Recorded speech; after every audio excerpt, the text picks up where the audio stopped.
Giant insects, tiny mammoths, and whales that used to be small.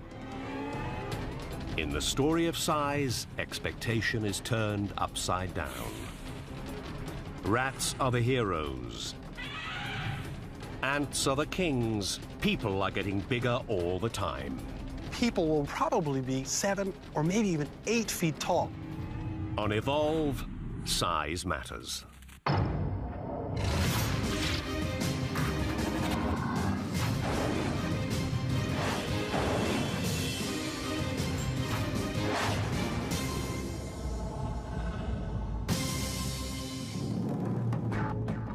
What if there was a world where the big creatures were small and the small creatures were big?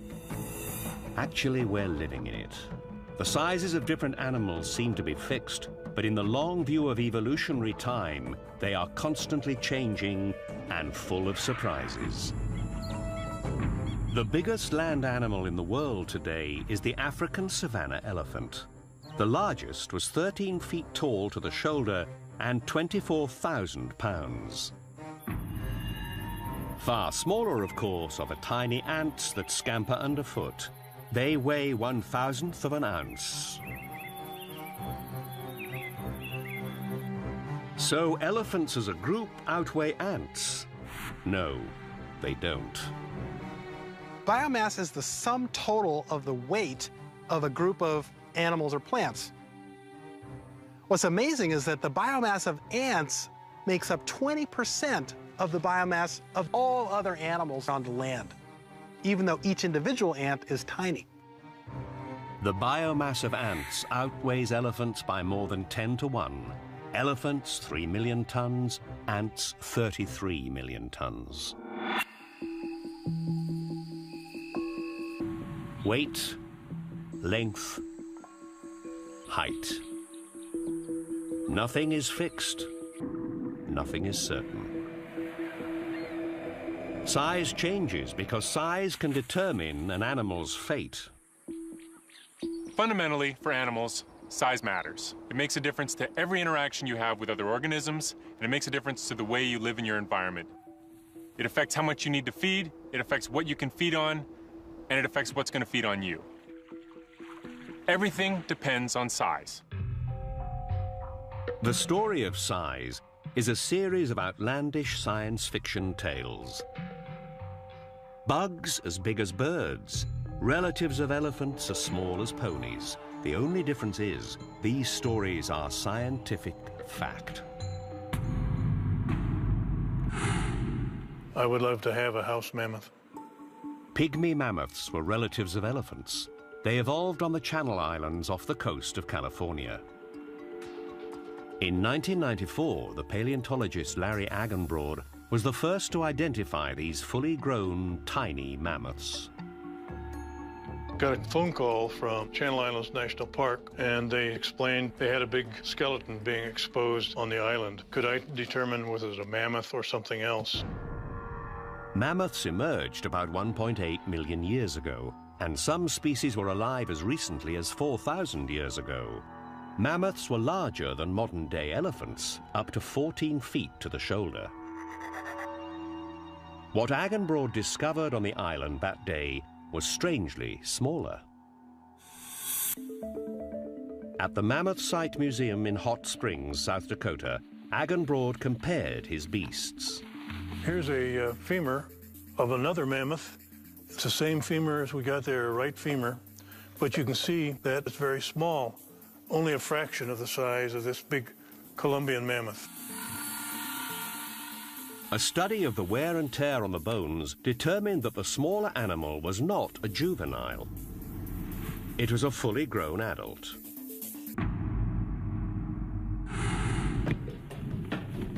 Years of digging since that first find have revealed that an entire community of pygmy mammoths evolved on the island. On the island, I'm finding the average size about 5.5 feet. These mammoths were 1/10 of the weight and half the height of their cousins on the mainland. They lived on the island as recently as 20,000 years ago. Why did they evolve to be so small? Agenbrod knew that the environment played a crucial role, and that strange things happen to an animal's size on islands. On the Galapagos Islands in the Pacific Ocean, tortoises can balloon up to 700 pounds, 3.5 times continental size. Indonesia's Komodo Island is home to the world's largest lizard, the 10-foot Komodo dragon.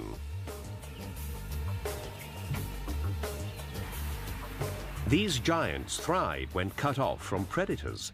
So why would a mammoth shrink?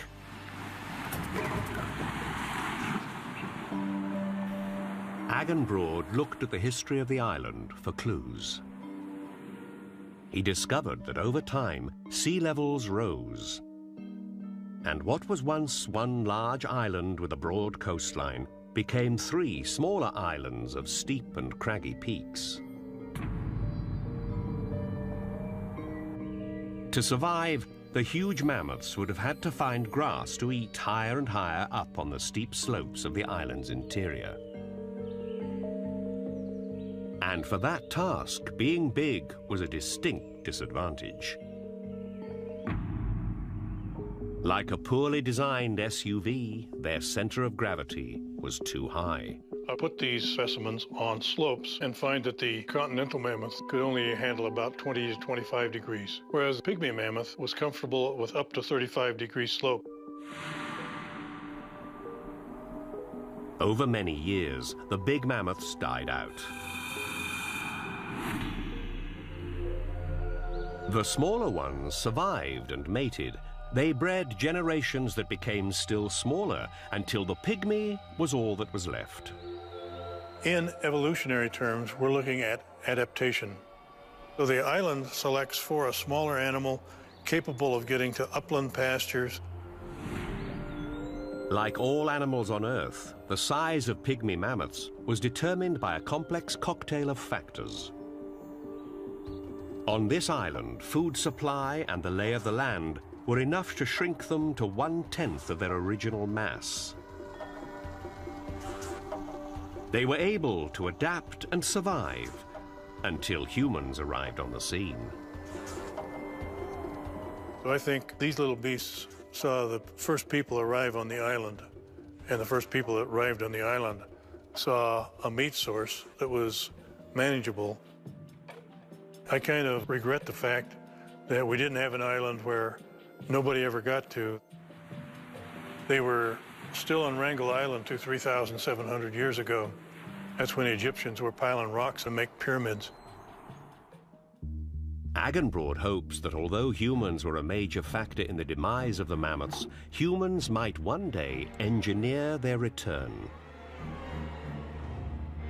I'm for cloning if we can bring back a mammoth. I see no reason not to bring them back if we have the skill and the technology to do so.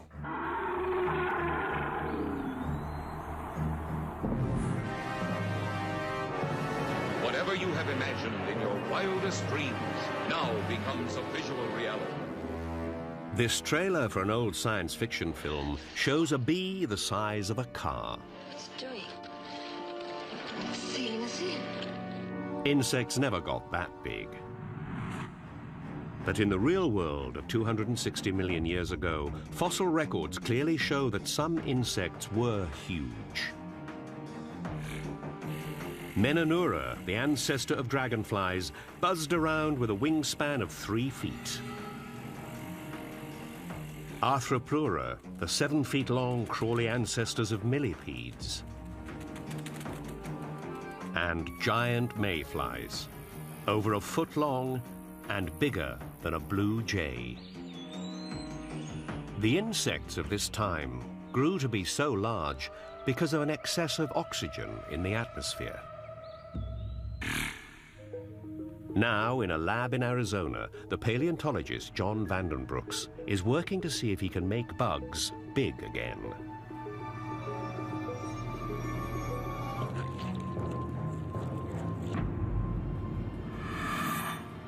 We're rearing insects in the lab here under different oxygen levels to see how it affects their modern development. The largest bug in the world is a South American Titanus beetle. It can grow up to 6.5 inches long. Why can't it grow any bigger? Today's oxygen level is approximately 21%, and contrary to the popular view, oxygen actually varied greatly from that value through geologic time. Oxygen was at its highest recorded levels when insects were giants. Could this be why they grew then and not now? This video X-ray shows a beetle breathing, not like humans through a closed system with lungs and a bloodstream carrying oxygen, but through a series of tubes like an open air duct system, bringing in air directly from the outside world through the insect's hard and inflexible shell. These straw-like tubes are called trachea, and they are what keep today's bugs from getting too big. With increased body size, the amount of that internal body that's taken up with trachea, or the respiratory structures in insects, increases. As the bugs get larger, the bigger air tubes squeeze out the muscles. A maximum size is quickly reached because a bug without leg muscles can't move, and it gets eaten. Vandenbroek's bugs were fed on oxygen levels that were increased from today's 21% of the atmosphere to the same 30% oxygen mix that existed at the time of the giant insects. The result was 25 to 30% larger bugs. Because the trachea can draw enough fuel staying just the size they are. With enough generations, who knows how large these oxygen-fed bugs might grow? What if oxygen levels rose again? Could the trailer for that old science fiction film be a prediction of our own future? The answer is probably not. With higher oxygen levels, an insect may be able to achieve a much larger body size, but just because it can doesn't mean that they always will. It's these other factors, such as predation and nutritional availability, that will also work in combination with the environmental factors to really establish what body size that a group of insects or an individual insect will actually grow to. Oxygen supply is just one of dozens of factors that influence how big an animal can get. Some of these factors, like gravity, we've known about for a long time. Others remain a mystery, like how the blue whale grew to become the largest creature that has ever lived. The jaws of this animal alone could swallow a small compact car. These two scientists think they might have finally uncovered the answer to the mystery of the blue whale. See how much the muscles actually. I've never seen anything like this before. Yeah, this is unprecedented.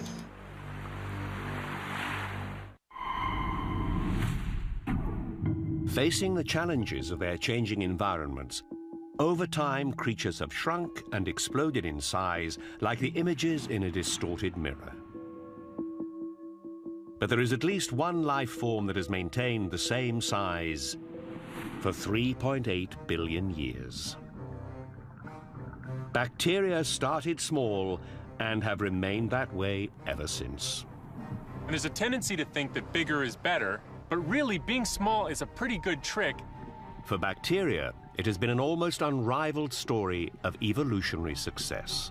It's been said that if humans disappeared from the Earth, 99.9% of species wouldn't even notice that anything had happened. But if the bacteria disappeared from the Earth, humans would be dead in a matter of hours. But it seems that getting bigger is a more dominant trend. About 1.8 billion years ago, some single-celled creatures either split on their own or joined with others to form the first multicellular organisms.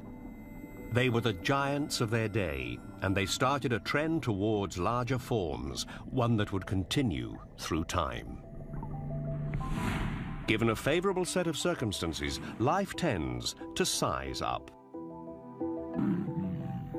One reason that animals might get bigger through evolutionary time, if you have animals within a species competing with one another, and the big ones are always winning and the small ones are always losing, the big ones have more babies and the small ones have fewer babies, and therefore, over time, you would see a progression from smaller animals to bigger animals, which is exactly what we see for a lot of different groups. The ocean offers improved chances for some animals to grow bigger because the buoyancy of water takes away some of the strain of gravity. One aquatic life form has got bigger over millions of years to a size so unimaginable that even scientists have a hard time understanding how they survive. The blue whale, the largest creature that has ever lived. Whales weren't always big. In fact, their ancestors didn't even live in the ocean. Whales started out on land. The ancestors of whales were sort of dog-like creatures that are most closely related to today's hippos, and they moved back into the water probably to feed on fish. After millions of years of adaptation, modern whales emerged. They were fully aquatic. Their size was about the same as today's dolphins until they suddenly experienced a mysterious growth spurt. About 5 or 7 million years ago, whales became huge. They became supersized. We don't really know why that happened. It's very much a mystery. The mystery of why whales became so big is just one of many that has baffled the scientific community. No one has ever understood how these massive beasts, 90% as heavy as the Statue of Liberty and nearly as tall, could survive on a diet that mainly consists of one of the smallest foods in the ocean. Some of the larger species of whale tend to specialize on what we call krill, which are small crustaceans that occur all throughout the water column. Jeremy Goldbogen and Nick Pineson, biologists working at the University of British Columbia in Vancouver, believe that they have uncovered the whale's secrets. How they feed and how they grew. They started with a scientific certainty. Whales have to eat. Large body size means that you have enormous resource requirements. It's just a basic law of physics. You have such a large body mass, you have to eat a lot of food just to sustain that body mass.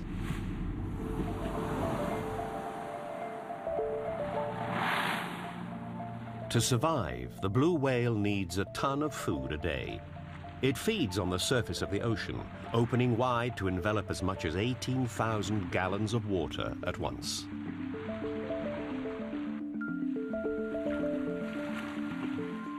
The whale then expels the water back into the sea while keeping the krill in its mouth.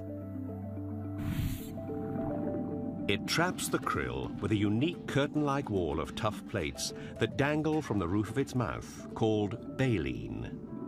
Over evolutionary time, they've lost their teeth, and baleen simply hangs down. It's a simple sieve mechanism that will filter out prey from water.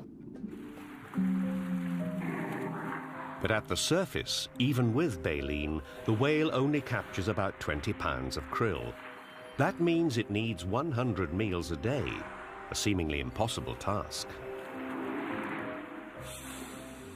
It makes you wonder whether or not the baleen whales can meet their daily energetic requirements. Clearly, whales couldn't be so big unless they ate enough.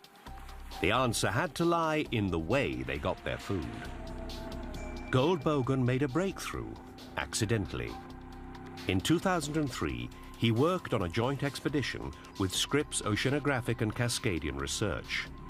The expedition attached recording devices to whales with suction cups to track their singing behavior. The tags measure such things as how fast they go, how deep they go, when they're swimming. But the whales didn't sing, and the data seemed useless. That was until Goldbogen realized that the whales were acting strangely. A detailed analysis revealed that the whales were feeding 600 feet down below the water's surface. Could this secret eating area hold the key to the whale's success? This is the first time we've been able to see what a whale is doing underwater, at least a whale this big. Using the data, the team constructed the first detailed explanation of the whale's deep dive feeding. The whale turns head down and powerfully beats its tail a few times to gain momentum. After the first 40 feet of descent, the whale's lungs collapse from increased water pressure and it drops like a lead weight. When it sights a dense mass of krill, it suddenly opens its mouth nearly 90 degrees wide. The whale quickly shuts its mouth, and for 30 seconds it squeezes out the water, trapping the krill behind the baleen filter. An adult fin whale can execute a lunge in about 6 seconds. It takes 3 seconds to lower the jaws and 3 seconds to close the jaws. The jaw snap is one half of the technique. The second is the huge cavity that opens up beneath the lower jaw. So this would be similar to what we have right here under our chin. So their tissue runs from the chin all the way to the belly button. The research shows that each deep dive averages 4 lunges and lasts about 7 minutes before the whales have to come up for air. In the Southern Ocean alone, krill constitutes 500 million tons of biomass, twice that of humans, and krill appear in oceans all over the world. This plentiful food supply for whales turns out to be a key factor in their evolution as giants of the sea. With dense packs of krill available down deep in the ocean, the whales can get enough food in just 4 hours a day.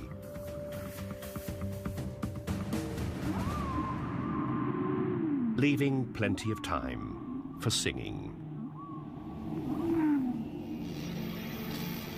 The team believe that the development of baleen and lunge feeding might finally account for the whale's mysterious and rapid evolution to super size 5 to 7 million years ago. One reason that whales can grow so large is that water helps to counteract the effects of gravity. But sauropods, the largest creatures ever to live on land, had no such advantages. Yet they managed to grow nearly as big. How did they do it? Sauropods had necks that were completely out of bounds of human experience.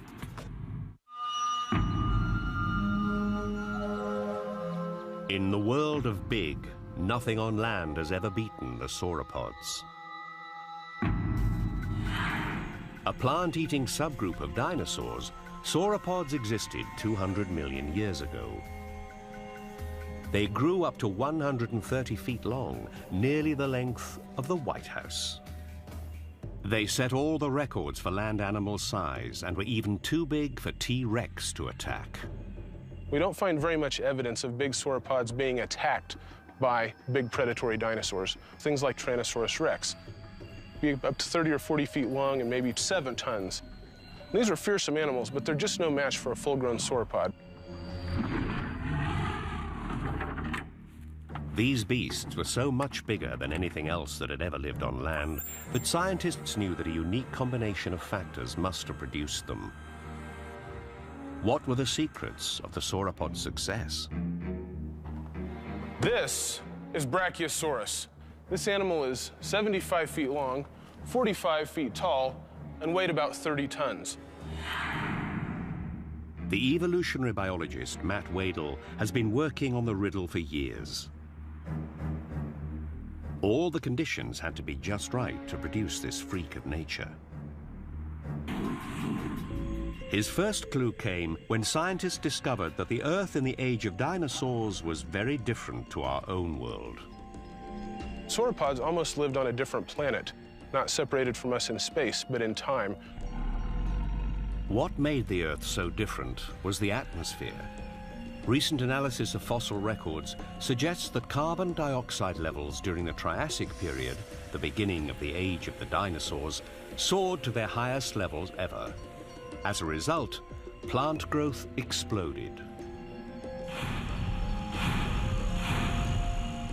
When we grow plants today, under those conditions, they grow to almost double the size. More carbon dioxide-breathing plants meant more food for plant eaters, and the sauropods ate more than any other vegetarians ever. For the very largest sauropods, the daily requirement for food was probably on the order of a ton of vegetation every day. Their heads are just biting machines. Not only did they not chew their food, they couldn't chew their food because their teeth didn't meet up the way ours do. They could just shovel it in and keep getting bigger.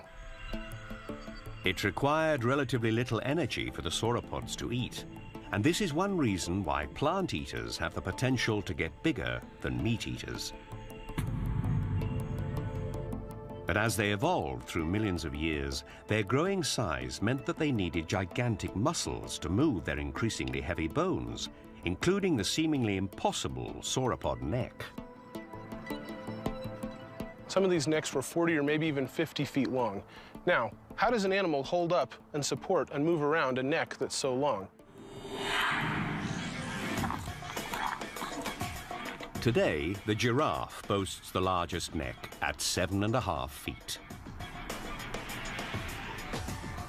Giraffe bones are heavy and restrict movement, although in comparison, sauropod bones dwarf them. All right, that looks great. This is a neck vertebra of Supersaurus. This is the largest vertebra that we have ever found on Earth. It's 4.5 feet long. Now let's see how that compares to a vertebra from the neck of giraffe. This is one of 7 vertebrae from the neck of a giraffe. This is one of 15 from the neck of Supersaurus. If the sauropod neck bones were as dense as a giraffe's, then the 15 vertebrae strand of Supersaurus would have weighed more than 10,000 pounds. How could the Supersaurus lift such massive bones with neck muscles that were so relatively slender?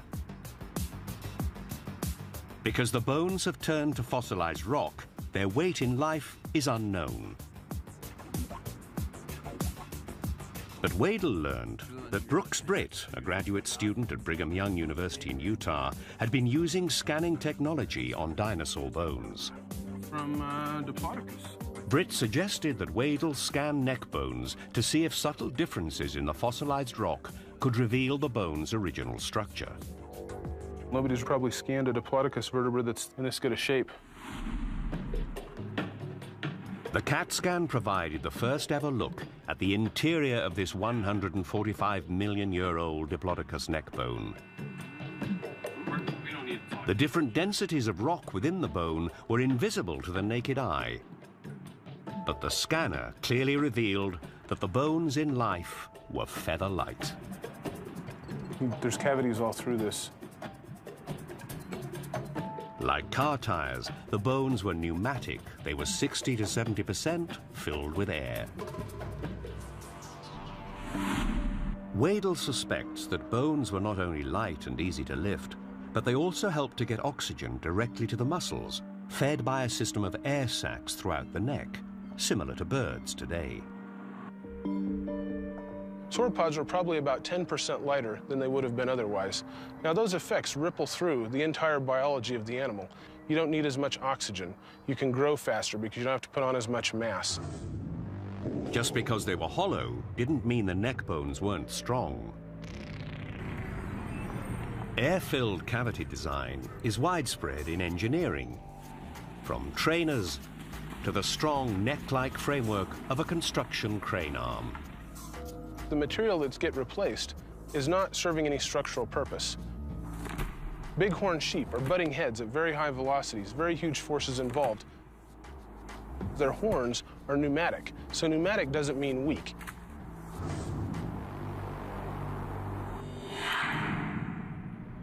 The sauropods had evolved just the right mix. Hollow bones, plenty of food, and a huge size that deterred predators. They had everything going for them.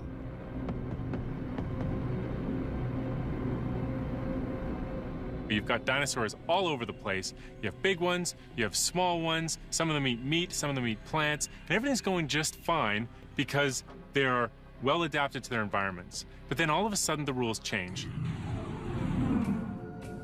65 million years ago, striking with the energy of 100 million tons of dynamite, an asteroid brought the reign of the dinosaurs to a sudden, shocking end.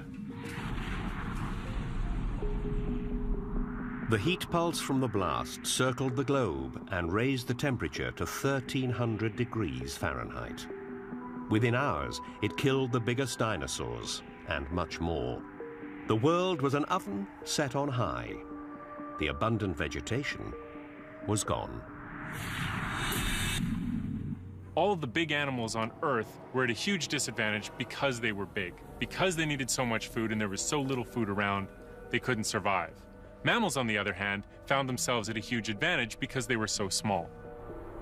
Every species over 20 pounds, 70% of all life on Earth, became extinct. The conditions for life on Earth were radically reset. Suddenly, tiny, warm-blooded mammals, the ancestors of rodents, found their time had come. Today, rodents are found on every continent except Antarctica. There are over 2,000 species and billions of individuals. And their descendants, every mammal on Earth, including us, would evolve to fill every size niche on the planet. 65 million years ago, a mass extinction catastrophe wiped every species that averaged more than 20 pounds off the face of the Earth. 70% of all life on the planet was destroyed. But tiny mammals, much smaller than today's rodents, survived. This guy would have been a giant compared to the mammals at that time. Evolutionary biologist Phyllis Smith works with a creature approximately 200,000 times smaller than the sauropod. But it's no less important in the strange story of size. The amazing size-changing wood rat. Well, wood rats are probably one of the mammals that are most sensitive to temperature. Bushy-tailed wood rats are small in hot climates and 3 times the size in places where the climate is cold. Okay, let's go ahead and wear. The animals here in the southern part of the range in the Sangre de Cristo Mountains of New Mexico are the smallest. If you go up to the northern part of the range in Canada, 204, you'll find animals that are about 3 times the size. Wood rats even live in one of the hottest spots on Earth, Death Valley. These animals offer a clue as to how those earliest mammals survived when almost everything else died in the wake of the asteroid. In Death Valley, for roughly 3 months, it's above lethal every single day. So how are the animals able to get around the fact? Well, for one thing, they're nocturnal, but that doesn't help much when nighttime temperatures are still 118. It's still above lethal. Smith made repeated ventures into the blistering heat of Death Valley and uncovered the wood rat's survival secret. The animals build these enormous dens, and we found to our surprise, by burrowing deep enough in the ground, some of these animals were able to get to a place within their den where the temperatures were 36 degrees Fahrenheit, cooler than the outside temperatures, which is an enormous amount. It gives them an edge where they can actually survive. For the wood rats in Death Valley and those first mammals, being small was an advantage. They were able to hide and manage to survive on little until food sources returned and life on Earth could rebuild itself. Mammals radiated out into thousands of species, from leopards to rabbits to people, and 3/4 of those species have grown larger over time. A lot of groups, when you look at the sequence of fossils over time, you see that within a species, animals are getting progressively bigger. It's not true for all groups, but it's true for quite a few of them. For example, horses in North America have a beautiful fossil record documenting ever-increasing body size over tens of millions of years. In an evolutionary sense, there's always selection for larger size. You're better at getting mates, you're better at fighting with other individuals. If you're a carnivore, you're better at stealing carcasses from other species. There are lots of reasons to get big. Blair von Valkenburg teaches ecology and evolutionary biology at UCLA. An expert on wolves, past and present, Valkenburg argues that with size comes risk. As meat-eating mammals grow larger, they reach a tipping point. It's really interesting. Mammalian carnivores fall into two groups, basically divided by body size. Everything that's less than 44 pounds and pretty much everything that is above 44 pounds. Above 44 pounds, and a meat-eating mammal has to change its diet to eat much bigger prey. Otherwise, it has to hunt too frequently. Imagine a day in the life of a wolf. And the wolf says, I'm going to eat mice today. So he goes out, he hunts, catches a mouse. Yum, that's good. But I'm still hungry. So let's get another mouse. Still hungry. Another mouse, and another mouse, and another mouse. Every mouse he catches, he's expending that energy that he gained catching that next mouse. So he can hunt all day and never get full, never be satiated. The balance between size, food, and the energy required to get it means that no land mammal carnivore could ever be bigger than 2,400 pounds. This is about 700 pounds heavier than the heaviest polar bear. Animals can't get infinitely big. There are all kinds of factors that come into play. Animals have to be able to get enough oxygen to their tissues to keep their tissues alive. If you're really big, that's not very easy to do. Animals have to be able to find enough food to feed themselves. If you're infinitely big, there's just not enough food in the environment. Also, most animals have to move around on the ground and support their body weight. And if you're too big, that just can't be done. The dire wolf evolved around 9 million years ago and grew to 150 pounds. Twice the size of today's grey wolf, which made it an evolutionary success for a time. But the dire wolf could not adapt when the change in climate killed off some of its prey.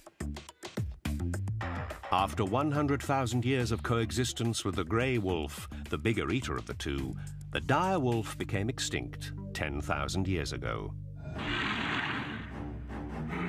Of course, meat-eating dinosaurs got much bigger, but even an energy-efficient reptile like T-Rex was not immune to the constraints of size. Tyrannosaurus rex was probably limited in how big it could get because it relied on meat. And there are studies that suggest that Tyrannosaurus rex was as big as a carnivore can get. Sometimes you can't just keep on getting bigger. What about human beings? Are we evolving bigger and taller all the time? Are we therefore at risk of extinction? There's no question that over the last 100 years, people have been getting taller, especially in North America. If you go to an old colonial home, the doors are shorter, you feel like a giant walking around in there. But is that a result of evolutionary change, or is that just a result of differences in nutrition? That's something we don't exactly know. Across the globe, over the last 150 years, human height has increased in the developed world, from an average of 5'3" to 5'8" for men, and for women about 5 inches shorter. What accounts for this growth spurt? Better nutrition or an evolutionary trend brought about by mate-choosing behavior that Charles Darwin called sexual selection? Or, to put it in the terms of the mating game, women like tall men. In general, I prefer taller men. If he has a larger and stronger physical appearance, it just looks better. I like them to be bigger than me to feel more protected. It's just more attractive. Something kicks in.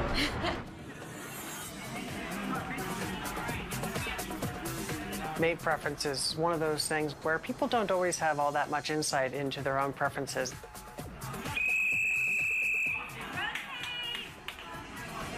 The evolutionary psychologist Robert Kurzban studies human mate preferences. He has gathered data in the controlled conditions created by a speed date. You just have 30 minutes. And of course, this makes it an interaction where first impressions make a big difference because there aren't second impressions. What counts? Sparkling conversation? As far as we can tell, the conversation doesn't matter at all. It doesn't matter what they're saying. It doesn't matter. What they're choosing on are these physical features, how skinny you are, how tall you are. In choices influenced by deep evolutionary drives that are millions of years old, men desire women with low body mass index, the thin ones, and women desire tall men. Just like in the non-human animal world, when people are looking for a short-term mate, people look for those things that correlate with good DNA. What we found was that the taller a man was, the more likely he was to get selected by women. A recent study of a class that graduated from West Point showed that the taller the man was, the more children he had. This was mainly due to marrying for a second time later in life. All across the globe, the story seems to be the same.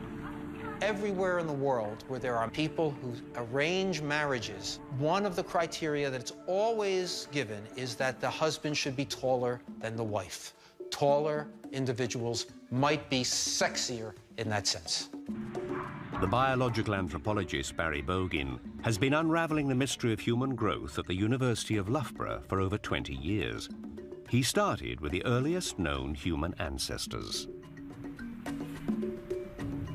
What I have in my hand here is a cast of the femur or thigh bone of Lucy, the famous Australopithecus afarensis. Lucy and her kind were quite short, shorter than modern-day pygmies, under even 4 foot 8 inches tall for the men. You can see that this femur would fit in just about here. From those humble beginnings, humans grew until they reached an average of 6 foot tall 50,000 years ago. It turned out to be a high point that we've yet to reach again. Things change, and we see a decline in stature, down to 5'3" adult males. What could cause this reversal in fortune? As elsewhere in the story of size, a changing environment. It killed off the prey that humans fed on and forced them to find new sources of food. People were not eating as well. People who previously hunted and gathered their food just couldn't find enough. And they started to harvest foods that probably were growing in their garbage piles. The seeds sprouted up and they said, hey, we can eat some of our garbage. It was the start of agriculture, and for a long time, it was a disaster. Believe it or not, agriculture was not progress. Agriculture narrowed the variety of foods people ate, and that resulted in nutritional deficiencies and smaller people. Good nutrition would be scarce, and height would remain compressed until the late 19th century, when better food, improved sanitary conditions, and healthcare took the brakes off human height. We quickly caught up. And now the developed world averages 5'9" for men, 5'4" for women. Not a record, but a best in the modern era, and the trend is definitely up. Everything seems to be in place for humans to continue to grow: nutrition, sexual selection, and the general tendency of mammals to size up over time. Just stand up straight. So are we headed for the land of the giants?